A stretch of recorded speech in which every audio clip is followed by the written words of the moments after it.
Welcome to Not Milk Never Milk. Subscribe if you're lactose intolerant. You'll start by opening Lightroom and importing your photo. This ensures your edits are non-destructive and reversible.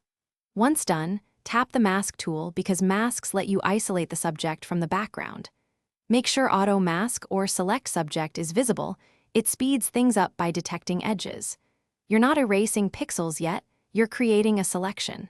Now choose Select Subject or Brush to mark the main subject, so Lightroom builds a mask you can refine next. Now refine the mask so the background removal looks natural. You can switch between Select Subject for a quick pass and the brush for detailed areas like hair or complex edges. Adjust feather and density to soften hard transitions because hard edges look fake. Small feather values help blend. Toggle Show Mask to confirm selections, and use Erase to remove accidental paint.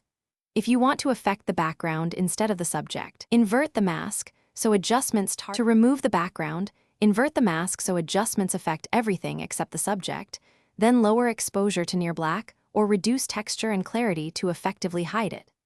If you need true transparency, export as PNG from the desktop app or place a solid background layer behind the subject within a compositing app. When finished, inspect edges at 100% to catch halos.